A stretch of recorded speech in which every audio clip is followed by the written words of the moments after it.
नमस्कार दोस्तों, ये आप देख रहे हैं MMITI कॉलेज। आज हम इलेक्ट्रीशियन ट्रेड का एक बहुत ही महत्वपूर्ण चैप्टर शुरू करने जा रहे हैं, जिसका नाम है चैप्टर 2, इलेक्ट्रीशियन के औजार। दोस्तों, ये चैप्टर MMITI कॉलेज और पूरे भारत के सभी ITI कॉलेजों में इलेक्ट्रीशियन फर्स्ट ईयर के सिलेबस का फाउंडेशन चैप्टर माना जाता है, क्योंकि अगर कोई स्टूडेंट टूल को सही से नहीं जानता, टूल का सही यूज़ नहीं करता और सेफ्टी रूल्स फॉलो नहीं करता, तो वो इलेक्ट्रीशियन बन ही नहीं सकता। इलेक्ट्रीशियन का काम केवल वायर जोड़ना नहीं होता, बल्कि सेफ, एक्यूरेट और प्रोफेशनल वर्क करना होता है। और ये तभी पॉसिबल है जब टूल्स की नॉलेज स्ट्रांग हो। तो चलिए, बिना समय बर्बाद किए चैप्टर 2, इलेक्ट्रिशियन के औजार शुरू करते हैं। एक, पेचकस, स्क्रू ड्राइवर। सबसे पहले बात करते हैं पेचकस की। पेचकस इलेक्ट्रिशियन का सबसे बेसिक और सबसे ज़रूरी टूल है। लगभग हर इलेक्ट्रिकल वर्क में इसका यूज़ होता है। पेचकस के मुख्य भाग: बिट, जो स्क्रू के हेड में लगता है; शैंक, स्टील रॉड हैंडल पकड़ने के लिए, अक्सर इंसुलेटेड; पेचकस के प्रकार: वॉन्ट, flat screwdriver, straight slot वाले स्क्रू के लिए 2; Phillips screwdriver, cross plus type screw के लिए। उपयोग: स्विच बोर्ड खोलना और बंद करना, socket fitting, MCB tightening fan, holder regulator fitting. Safety rules: handle insulated होना चाहिए, क्रैक्ड हैंडल वाला पेचकस इस्तेमाल नहीं करना। लाइफ सप्लाई पर एक्स्ट्रा सावधानी, गलत पेचकस से स्क्रू खराब होता है और शॉक लगने का खतरा रहता है। 2, प्लायर। प्लायर इलेक्ट्रिशियन का मल्टीपर्पज टूल होता है। ए, कॉम्बिनेशन प्लायर, ये सबसे कॉमन प्लायर है। उपयोग: वायर पकड़ना, वायर काटना, वायर ट्विस्ट करना, नट पकड़ना। Features: cutting edge, gripping George, insulated handle. Safety: rust लगी पिलर से वायर मत काटो, लाइव वायर पर इंसुलेटेड हैंडल जरूरी। बी लॉन्ग नोज पिलर, इसका आगे का हिस्सा पतला और लंबा होता है। उपयोग: टाइट जगह में काम, स्मॉल वायर और कंपोनेंट्स पकड़ना, इलेक्ट्रॉनिक वायरिंग। उदाहरण: स्विच बोर्ड के अंदर जहां हाथ नहीं जाता, वहां लॉन्ग नोज प्लायर काम आती है। सी, साइड कटिंग प्लायर। उपयोग: वायर काटने के लिए, केबल ट्रिमिंग। ध्यान रखें, नेल या हार्ड मेटल न काटें, कटिंग एज खराब हो सकती है। Face tester. Face tester electrician की सेफ्टी लाइफ लाइन होता है। उपयोग: लाइव वायर पहचानने के लिए, फेस चेक करने के लिए कैसे काम करता है। टेस्टर के अंदर नियॉन लैंप होती है, लाइव वायर छूने पर लैंप ग्लो करती है। Neon lamp clip safety rules: 500 volt से ऊपर इस्तेमाल नहीं, वेट हाथ से टेस्टर ना पकड़ें, डैमेज टेस्टर डिस्कार्ड करें, गलत टेस्टर सीधे इलेक्ट्रिक शॉक की वजह बन सकता है। हथौड़ा, हैमर। इलेक्ट्रिशियन हैमर का यूज मैकेनिकल वर्क के लिए करता है। उपयोग: नेल ठोकना, clip fitting, PVC casing, fixing parts. Handle loose नहीं होना चाहिए, क्रैक वाला हैमर डेंजरस होता है। 5, पंच, पॉकर, ब्रैडॉल। उपयोग: लकड़ी में छोटा छेद बनाना, स्क्रू लगाने से पहले मार्किंग, इससे स्क्रू सही डायरेक्शन में जाता है और वुड क्रैक नहीं होती। हैंड ड्रिल मशीन एक मैनुअल टूल है, जिसका इस्तेमाल लकड़ी, प्लास्टिक और पतली धातु में छेद करने के लिए किया जाता है। इस मशीन की सबसे बड़ी खासियत यह है कि इसे चलाने के लिए बिजली की ज़रूरत नहीं होती। इसी कारण ये उन जगहों पर बहुत उपयोगी है जहां बिजली उपलब्ध नहीं होती। हैंड ड्रिल मशीन में सबसे पहले होता है हैंडल, जिससे ऑपरेटर मशीन को पकड़कर घुमाता है।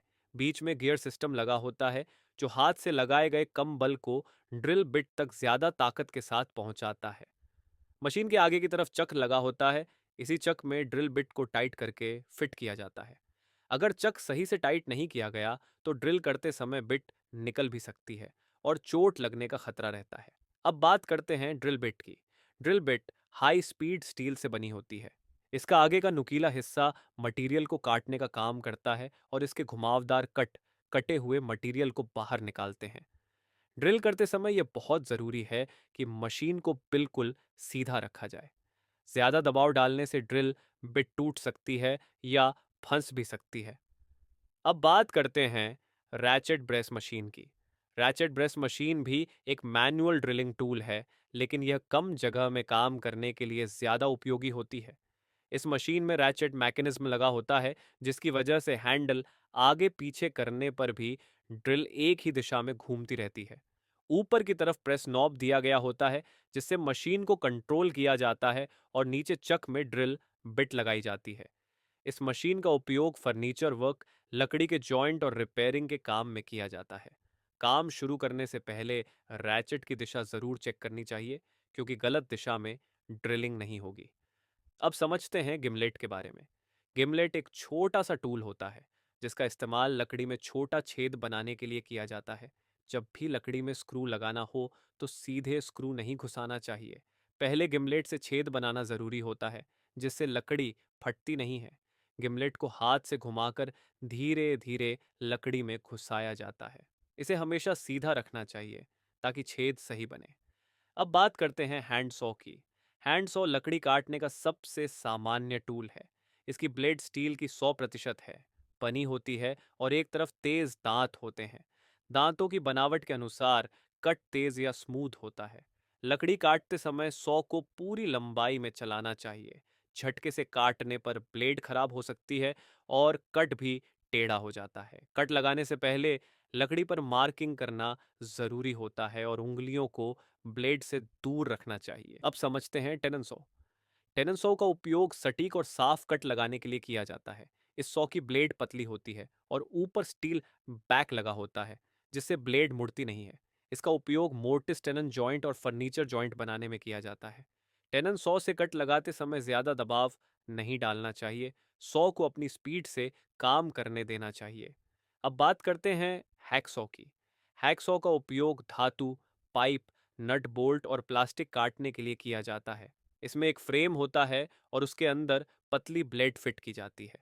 ब्लेड को हमेशा टाइट रखना चाहिए और उसके दांत आगे की दिशा में होने चाहिए, क्योंकि कट आगे की स्ट्रोक में लगता है। ढीली ब्लेड से कट खराब होता है और ब्लेड टूट भी सकती है। अब समझते हैं test lamp. Test lamp electrician का सबसे ज़रूरी टूल होता है। इसका उपयोग यह जांचने के लिए किया जाता है कि किसी वायर या पॉइंट में करंट मौजूद है या नहीं। अगर टेस्ट लैंप का बल्ब जलता है तो इसका मतलब सप्लाई चालू। टेस्ट लैंप का उपयोग करते समय हमेशा इंसुलेटेड हैंडल पकड़ना चाहिए और गीले हाथों से कभी इस्तेमाल नहीं करना चाहिए। अब बात करते हैं मैलेट की।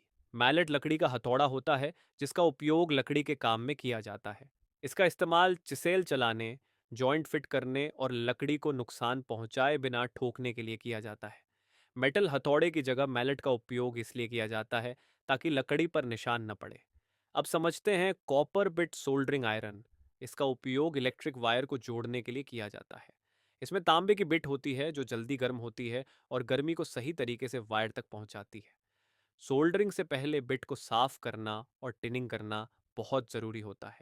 ज़्यादा देर तक बिट को वायर पर रखने से इंसुलेशन जल सकता है, इसलिए सही तापमान पर साफ सोल्डर जॉइंट बनाना ज़रूरी है। इलेक्ट्रिक सोल्डरिंग आयरन का उपयोग इलेक्ट्रिकल और इलेक्ट्रॉनिक्स काम में तारों को जोड़ने के लिए किया जाता है। जब दो तारों को स्थायी रूप से और सही कनेक्शन के साथ जोड़ना हो, तब सोल्डरिंग आयरन की ज़रूरत पड़ती है। यह टूल खास तौर पर control panel, PCB, wire joint और छोटे इलेक्ट्रिकल कनेक्शन में इस्तेमाल होता है। Electric soldering iron 230 volt AC supply पर काम करता है और इसकी पावर आमतौर पर 25 वॉट, 40 वॉट, 60 वॉट या 100 वॉट होती है। कम पावर वाला आयरन इलेक्ट्रॉनिक्स काम के लिए और ज़्यादा पावर वाला आयरन मोटे तारों के लिए उपयोग किया जाता है। सोल्डरिंग आयरन के मुख्य भाग होते हैं हैंडल, हीटिंग एलिमेंट और कॉपर बिट। कॉपर बिट गर्म होकर सोल्डर वायर को पिघलाता है, जिससे तार आपस में जुड़ जाते हैं। सोल्डरिंग करते समय यह ध्यान रखना बहुत ज़रूरी होता है कि आयरन पूरी तरह गर्म हो। अगर आयरन सही तापमान पर नहीं है तो सोल्डर ठीक से पिघलेगा नहीं और जॉइंट कमज़ोर रहेगा। कमज़ोर जॉइंट आगे चलकर स्पार्किंग या ओपन सर्किट का कारण बन सकता है। काम के बाद सोल्डरिंग आयरन को सीधे ज़मीन पर नहीं रखना चाहिए। इसके लिए स्टैंड का उपयोग करना चाहिए ताकि आग लगने या हाथ जलने का खतरा न रहे। Crimping tool. क्रिम्पिंग टूल का उपयोग वायर के सिरों पर लग या टर्मिनल लगाने के लिए किया जाता है। ये टूल तार और लग के बीच मजबूत मैकेनिकल कनेक्शन बनाने में मदद करता है। जहां सोल्डरिंग संभव नहीं होती या इंडस्ट्रियल वायरिंग होती है, वहां क्रिम्पिंग का उपयोग किया जाता है। क्रिम्पिंग टूल में जॉ, हैंडल और रैचेट मैकेनिज्म होता है। रैचेट सिस्टम यह सुनिश्चित करता है कि जब तक सही दबाव न लग जाए, टूल खुले नहीं। इससे क्रिम्पिंग एकदम मजबूत होती है। अगर तार को सही साइज के लग में सही तरीके से क्रिम्प नहीं किया गया तो वह लोड पड़ने पर ढीला हो सकता है, जिससे हीटिंग और स्पार्किंग की समस्या आती है। इसलिए हमेशा तार और लग के साइज के अनुसार सही क्रिम्पिंग टूल का उपयोग करना चाहिए। Electric drill machine. Electric drill machine का उपयोग दीवार, लकड़ी या धातु में छेद करने के लिए किया जाता है। यह टूल वायरिंग, फिटिंग और इंस्टॉलेशन के समय बहुत ज़रूरी होता है। ड्रिल मशीन में मोटर, चक, ट्रिगर स्विच और इलेक्ट्रिक कॉर्ड होता है। ड्रिल बिट को चक में फिक्स किया जाता है। जैसे ही ट्रिगर दबाया जाता है, मोटर घूमती है और बिट छेद करता है। ड्रिल मशीन का उपयोग करते समय सही साइज की ड्रिल बिट चुनना बहुत ज़रूरी है। गलत बिट इस्तेमाल करने से बिट टूट सकती है या काम सही नहीं होगा। ड्रिल करते समय मशीन को सीधा पकड़ना चाहिए ताकि छेद टेढ़ा ना हो। स्टॉक और डाई का उपयोग रॉड या पाइप पर 3000 थ्रेड काटने के लिए किया जाता है। जब नट बोल्ट या फिटिंग के लिए बाहरी थ्रेड की ज़रूरत होती है, तब डाई का इस्तेमाल किया जाता है। डाई स्टील की बनी होती है और स्टॉक उसे पकड़ने का हैंडल होता है। थ्रेड काटते समय डाई को धीरे धीरे घुमाया जाता है और बीच बीच में पीछे घुमाकर चिप्स को तोड़ा जाता है। अगर थ्रेड सही नहीं कटा तो नट ठीक से फिट नहीं होगा और जॉइंट कमज़ोर रह जाएगा। इसलिए थ्रेड काटते समय तेल का उपयोग करना ज़रूरी होता है। हथौड़ा, हैमर। हथौड़ा इलेक्ट्रीशियन का एक बेसिक लेकिन बहुत ज़रूरी टूल है। इसका उपयोग कील ठोकने, हल्की फिटिंग और क्लैंप सेट करने में किया जाता है। हथौड़ा हमेशा मजबूत हैंडल और सही वजन का होना चाहिए। ढीला हैंडल दुर्घटना का कारण बन सकता है। हथौड़े का उपयोग करते समय आसपास खड़े लोगों का ध्यान रखना चाहिए। Plum Bob. प्लम बॉब का उपयोग किसी भी इंस्टॉलेशन को सीधा यानी वर्टिकल चेक करने के लिए किया जाता है। वायरिंग करते समय स्विच बोर्ड, पाइप या पैनल को सीधा लगाने के लिए प्लम्ब बॉब बहुत ज़रूरी होता है। प्लम बॉब को ऊपर से लटकाया जाता है और गुरुत्वाकर्षण के कारण यह एकदम सीधा नीचे लटकता है। इसी लाइन को रेफरेंस मानकर काम किया जाता है। Standard wire goes. Standard wire gauge का उपयोग वायर की मोटाई मापने के लिए किया जाता है। हर वायर की मोटाई उसके करंट कैपेसिटी को तय करती है। पतली वायर पर ज्यादा लोड डालने से वायर गर्म होकर पिघल सकती है और आग लग सकती है। इसलिए SWG से वायर का साइज चेक करना बहुत जरूरी होता है। पुली पुलर और बेयरिंग पुलर का उपयोग मोटर या मशीन की शाफ्ट से पार्ट निकालने के लिए किया जाता है। हथौड़े से मारकर पार्ट निकालना खतरनाक होता है, इसलिए पुलर का उपयोग सुरक्षित तरीका है। धीरे धीरे स्क्रू घुमाकर पार्ट को बाहर निकाला जाता है, जिससे मशीन को कोई नुकसान नहीं होता। बेंच वाइस का इस्तेमाल जॉब को मजबूती से पकड़ने के लिए होता है। ये वर्क बेंच पर परमानेंटली लगी होती है। इसमें fixed jaw and movable jaw होते हैं। स्क्रू और हैंडल की मदद से जॉ खुले और बंद किए जाते हैं। बेंच वाइज का साइज जो की चौड़ाई के हिसाब से होता है। हैंड वाइज छोटी साइज की वाइस होती है। इसका इस्तेमाल छोटी और पतली जॉब को पकड़ने के लिए होता है। जब जॉब बेंच वाइज के लिए छोटी हो, तब हैंड वाइज यूज की जाती है। हैक्सो हैक्सो का इस्तेमाल मेटल काटने के लिए होता है। इसमें हैक्सो फ्रेम और ब्लेड होते हैं। ब्लेड के दांत आगे की तरफ लगाए जाते हैं। सॉफ्ट मेटल के लिए मोटे दांत वाली ब्लेड और हार्ड मेटल के लिए बारीक दांत वाली ब्लेड यूज होती है। फाइल का इस्तेमाल मेटल की सतह को स्मूथ और सही साइज में लाने के लिए होता है। फाइल अलग अलग शेप में होती है, जैसे फ्लैट, राउंड और स्क्वायर। फाइल के कट सिंगल कट और डबल कट होते हैं। फाइल हमेशा हैंडल के साथ यूज की जाती है। छेनी छेनी का इस्तेमाल मेटल को काटने या चिप निकालने के लिए होता है। इसे हथौड़े के साथ यूज किया जाता है। छेनी का कटिंग एज तेज होता है। फ्लैट छेनी और क्रॉस कट छेनी इसके कॉमन टाइप हैं। हथौड़ा हथौड़ा एक स्ट्राइकिंग टूल है। इसका इस्तेमाल छेनी पर मारने और हल्के फिटिंग काम में होता है। बॉल पीन हथौड़ा फिटिंग शॉप में सबसे ज्यादा यूज होता है। ट्राई स्क्वायर का इस्तेमाल राइट एंगल चेक करने के लिए होता है। इसमें ब्लेड और स्टॉक होते हैं। फाइलिंग के बाद जॉब सीधी है या नहीं, ये चेक करने के लिए यूज होता है। स्टील रूल एक मापने वाला टूल है। इसका इस्तेमाल लंबाई मापने और मार्किंग के लिए होता है। इसका कॉमन साइज एक 150 मिलीमीटर और 300 मिलीमीटर होता है। डिवाइडर डिवाइडर का इस्तेमाल सर्कल और आर्क मार्किंग के लिए होता है। इसमें दो नुकीले पैर होते हैं। सही दूरी की मार्किंग के लिए यूज किया जाता है। कैलिपर का इस्तेमाल माप और चेकिंग के लिए होता है। इसके टाइप इनसाइड कैलिपर और आउटसाइड कैलिपर होते हैं। डायरेक्ट रीडिंग के लिए स्टील रूल का यूज हंड किया जाता है। स्पैनर का इस्तेमाल नट और बोल्ट को टाइट और लूज करने के लिए होता है। ओपन एंड, रिंग और एडजस्टेबल स्पैनर इसके कॉमन टाइप हैं। हमेशा सही साइज का स्पैनर यूज करना चाहिए। प्लायर का इस्तेमाल वायर पकड़ने, मोड़ने और काटने के लिए होता है। कॉम्बिनेशन प्लायर और लॉन्ग नोज प्लायर ज़्यादा यूज़ होते हैं। टैप और डाई का इस्तेमाल थ्रेड बनाने के लिए होता है। टैप से अंदर का थ्रेड और डाई से बाहर का थ्रेड बनाया जाता है।